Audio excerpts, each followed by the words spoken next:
Partindo para fala da professora Kátia, não palestra, agora corrigindo, ela vai tratar sobre o direito, o cinema e a justiça na perspectiva da desconstrução. A professora Kátia é professora titular de Teoria do Direito da Universidade Federal do Paraná e da PUC do Paraná, professora de programas de graduação e pós-graduação em Direito, possui graduação em Direito pela Universidade Federal do Paraná e graduação em Ciências Econômicas pela Faculdade Católica de Administração e Economia e mestrado em Filosofia e Teoria do Direito pela Universidade Federal de Santa Catarina, doutorado em Direito, Política e Sociedade pela Universidade Federal de Santa Catarina também. Professora, a fala é sua. Bom, pessoal, reitero o meu bom dia a todos e todas que estão conosco nessa manhã.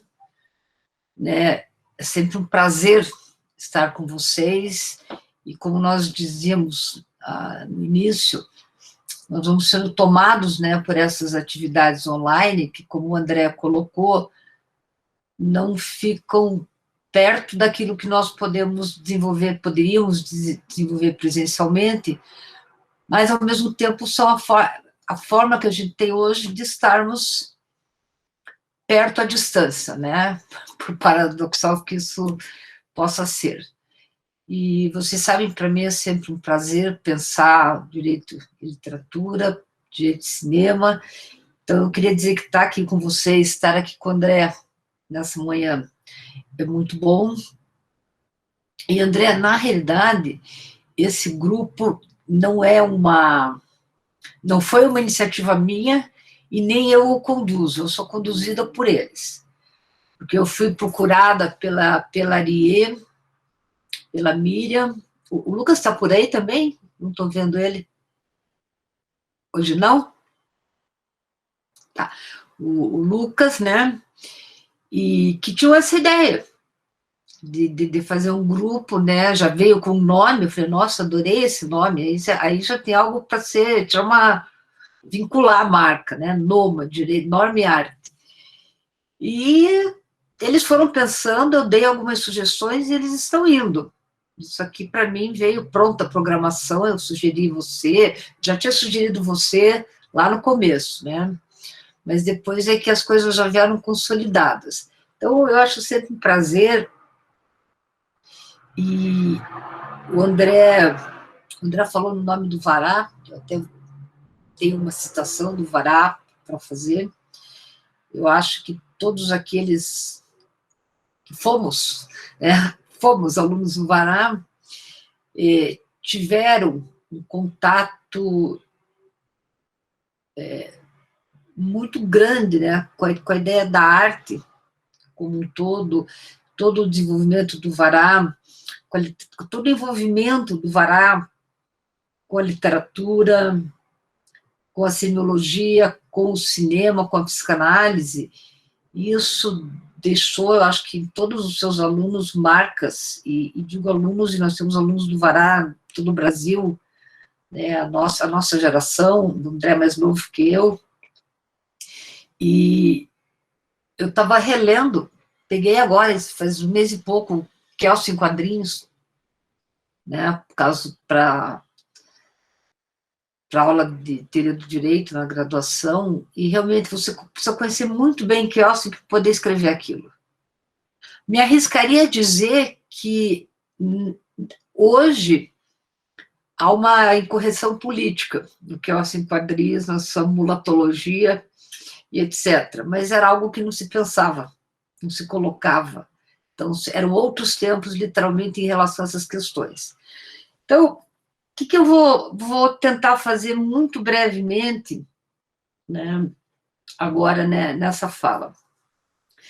A perspectiva do direito com a literatura, ela é muito mais, digamos assim, direito e literatura é uma relação muito mais estudada e há muito mais tempo do que a relação do direito com o cinema, Então, André me corrija, mas eu acho que a primeira vez que isso aparece de uma maneira mais consolidada é em um texto de 1925, da Yale Law Review, onde o Cardoso vai falar no movimento Law as Literature. Então, veja, em 1925, Benjamin Cardoso, depois um juiz da Suprema Corte americana, estava pensando essa relação, né? No caso do cinema, isso é mais recente, né? Até porque o cinema é muito mais recente, né? Então, a relação do direito com o cinema, ela é pensada, começou a ser pensada mais tarde e tem alguns desenvolvimentos muito interessantes. Eu vou falar brevemente aqui em uma dessas perspectivas, tentando pensar a justiça na desconstrução com os movimentos vigilantistas, né, com o vigilantismo ou a justiça a partir dos outsiders. Só a título de introdução, eu queria citar um autor chamado Eamon Reichman, tá? Em um texto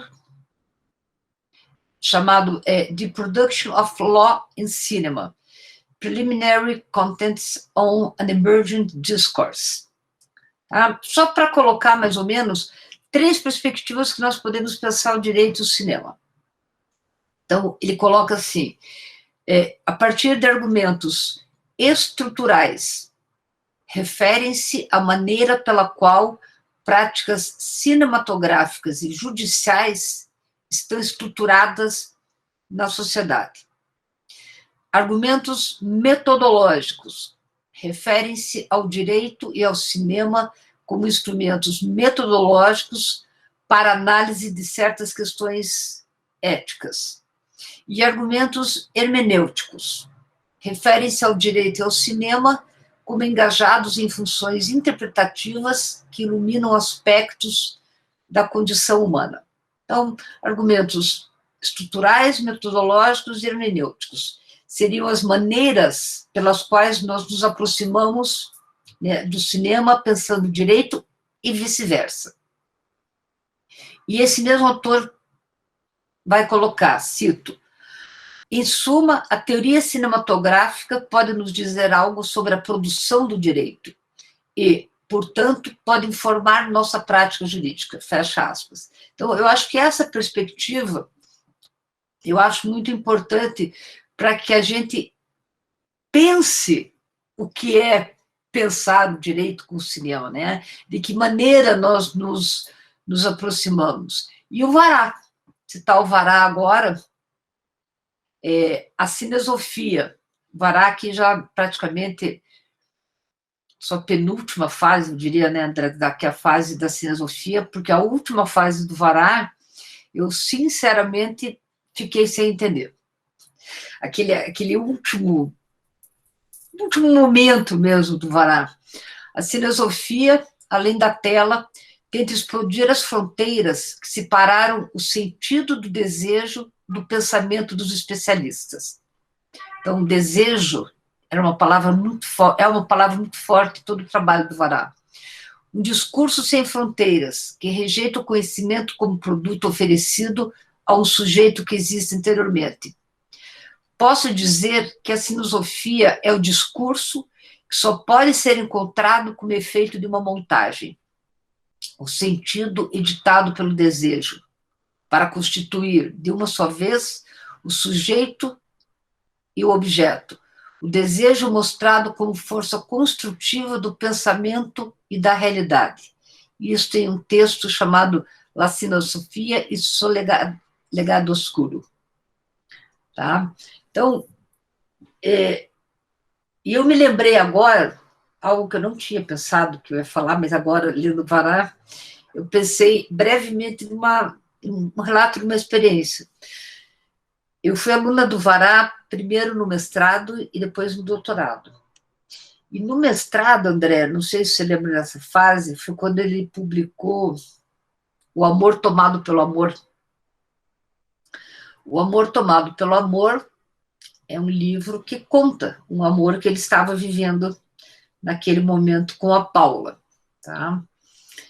E ele narra esse amor e, digamos assim, todo o seu acontecimento na relação do desejo e da produção disso, da importância disso na teoria do Vará. E lá, pelo final de 1989, começo de 90, ele resolveu que ele queria filmar o Amor Tomado pelo Amor. Ele queria transformar o livro em um filme. Então, nós alunos, vamos ajudá-lo. Era pouco louco, né? Não, totalmente. E a primeira fase dessa ajuda constituiu-se, uma parte de nós começou a elaborar, pensar em locações e assim por diante. E a Vera Caram e o Aires Brito eram os dois únicos alunos da turma que já estavam usando o computador. A UFES, que tinha lá um laboratório, né, de informática com computadores.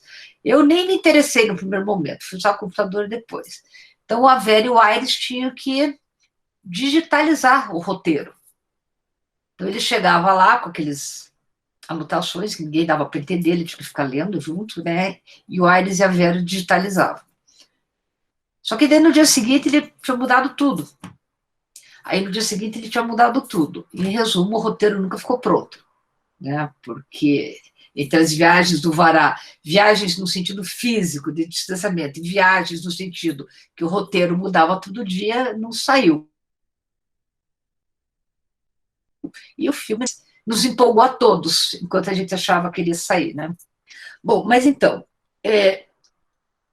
pensando a relação do direito nessas perspectivas, né, com o cinema, tem um texto de um autor americano chamado David Ridley, onde ele vai relacionar, né, a justiça na perspectiva da desconstrução com o cinema. E na perspectiva da justiça realizada apenas pelo outsider, ou a justiça que não se realiza dentro do sistema. E a partir daí, então, a relação, né, justiça dentro da desconstrução com o cinema, o vigilantismo e o outsider, principalmente na perspectiva do western americano, que é algo que eu gosto muito, né? E pensando a justiça na seguinte perspectiva, Derrida, em um texto chamado A Força de Lei, vai dizer que a justiça jamais reside no direito.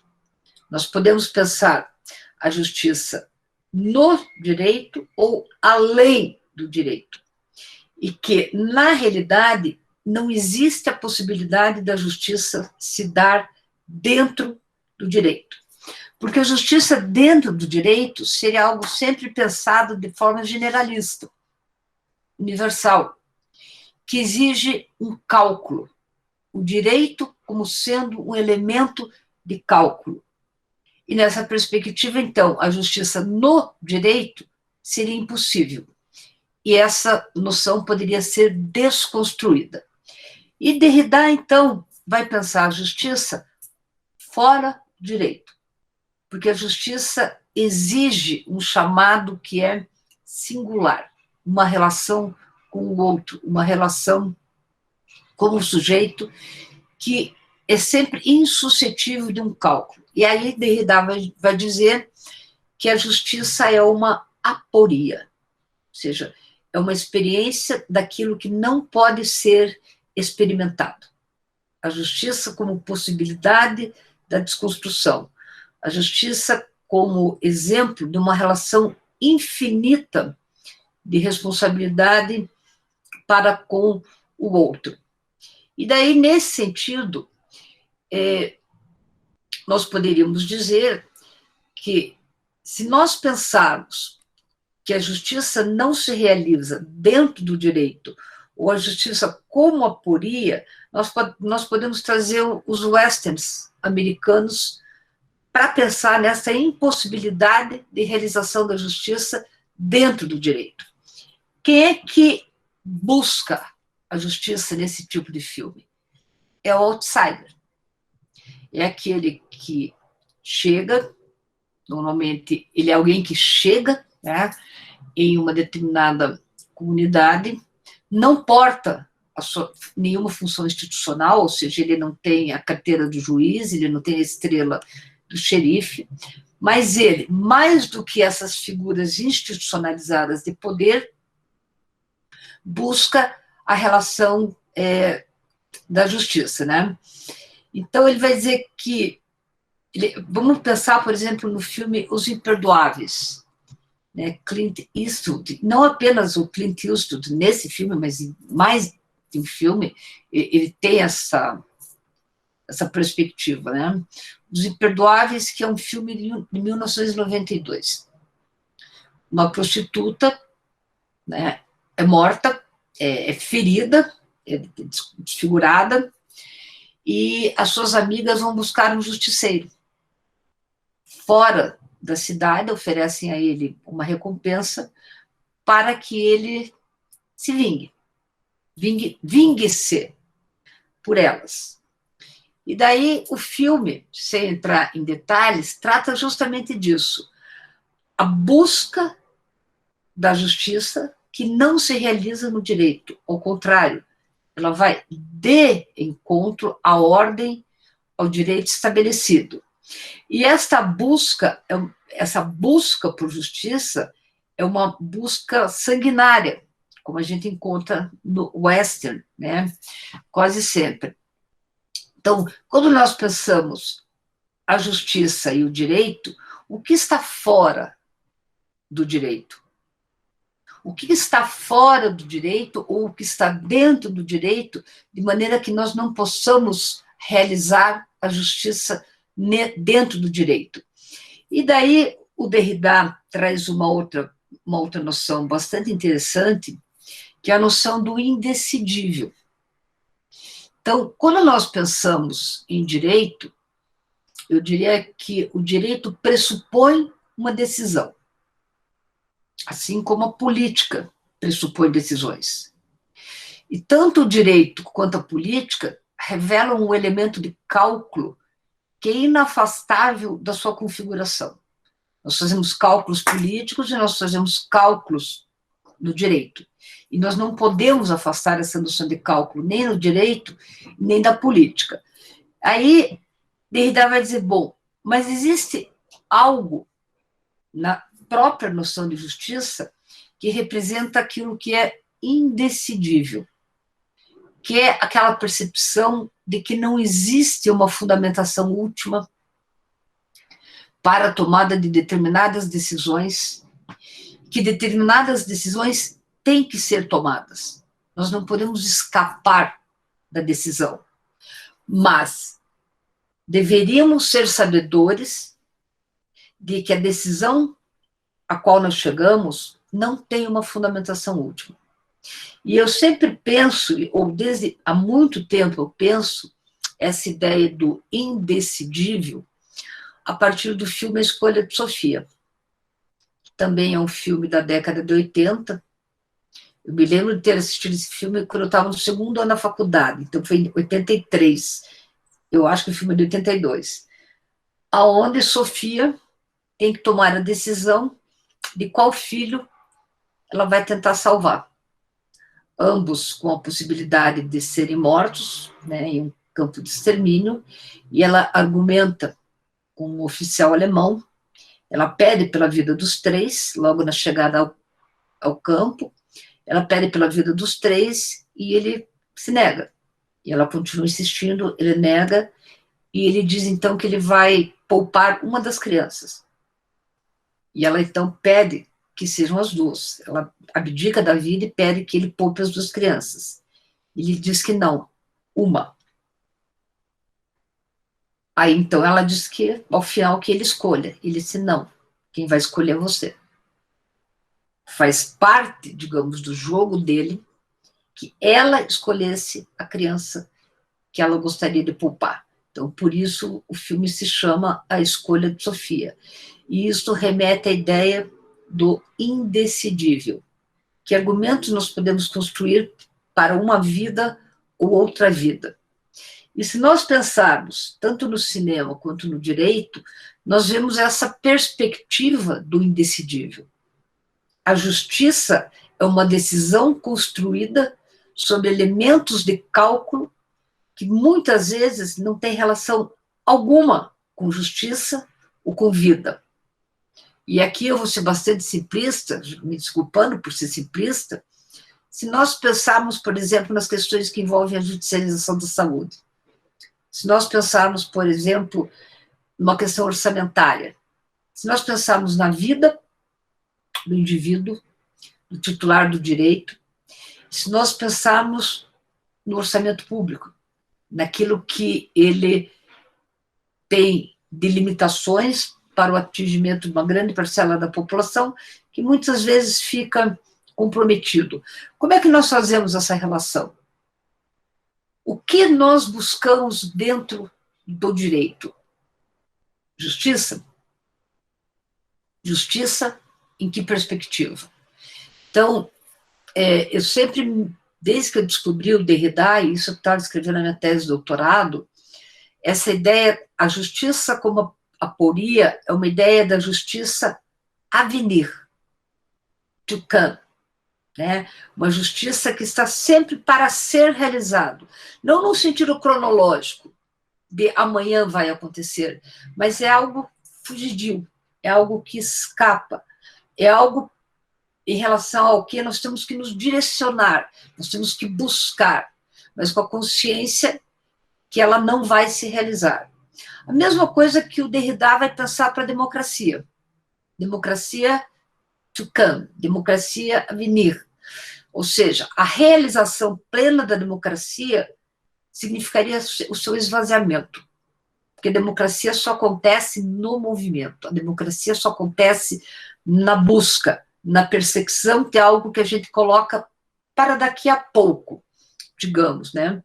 E o cinema, ao mesmo tempo que ele reflete essas questões, ele se constrói a partir dessas questões. Ou seja, há uma relação de umbilicalidade ali. O que nós vemos no cinema, por exemplo, como a figura dos vigilantes, que é algo bastante comum, né, nos seriados, é algo bastante comum no western, a figura do justiceiro, é algo que nós vemos na realidade.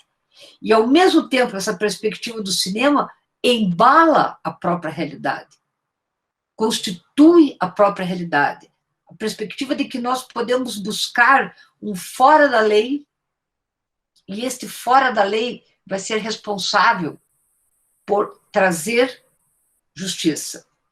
E aqui as coisas começam a ficar cada vez mais complexas, porque se uma perspectiva, digamos, idealizada, no caso do western, né, daquele momento histórico, se essa perspectiva idealizada nos permitia a realização de uma determinada perspectiva de justiça, o papel do vigilante no século XX, seja ele do juiz vigilante, seja ele da milícia, seja ele da máfia, com seus instrumentos de proteção comunitárias, né, esvaziam essa perspectiva, né, tornam impossível a perspectiva de pensar que a justiça possa ser representada por qualquer tipo de poder estabelecido, seja ele consequência do direito, seja ele consequência de outras relações de poder fora do direito. E direito aqui eu estou identificando mais com o Estado, né? Então, eu acho que o direito, acho que a literatura, né, e o cinema tem muito a nos apresentar, né, da maneira como eles determinam o acontecer do direito, como eles determinam o acontecer das manifestações do direito e do poder, e como nós, de alguma maneira, nos vinculamos a essas perspectivas, né? Quando alguns anos atrás, André, quando teve a nossa reforma curricular, em 2009, 2010, na época o Ricardo era o diretor, a Vera a vice-diretora, eu propus a criação de uma disciplina de Direito e Cinema. A Vera trabalhava Direito e Literatura, eu propus a criação da disciplina de Direito e Cinema, E na graduação, eu sempre trabalhei muito a partir de casos exemplares, digamos, né? Que é essa terceira perspectiva que o Reichmann vai falar da análise do direito com o cinema, que é basicamente trabalhar o cinema a partir de casos exemplares. Então, nós temos alguns filmes, nós temos temas e escolhemos filmes que problematizem, né, aquele tema. Então, eu sempre fiz isso na graduação. A última vez que eu ofertei a tópica de Direito de Cinema na graduação, nós estudamos as ditaduras militares no Cone Sul. Então, um tema, um filme, um texto, né, para buscar essa relação. E na pós-graduação eu sempre tentei trabalhar mais essa perspectiva ética da relação do direito com o cinema, os argumentos estruturais e assim por diante. Mas também não venho fazendo isso. Faz alguns anos que eu estou oferecendo apenas teoria do direito, porque a nossa entrada na pós-graduação aumentou muito, e nós só estamos em 2 professores de teoria do direito, que é uma disciplina obrigatória, então a gente tem que ofertar a teoria do direito. Mas, de qualquer maneira, é um assunto que me interessa muito. Eu acho que a ideia desse núcleo, Noma e Arte, é muito promissora, que outras experiências podem ser problematizadas, né, para além do cinema, para além da literatura, ou seja, existem outras construções, elas já estão pensando nesses significados, né, e é muito rico. Então, que bom que a gente possa, né, aqui eu já vou, são quase 20 para meio-dia, porque a gente tem um tempinho para conversar. Eu agradeço, mais uma vez, estar aqui com o André, com vocês, e parabenizo a Miriam, a Ariê, os demais envolvidos, que realmente criaram, pensaram e estão fazendo. Então, parabéns e continuem em frente aí.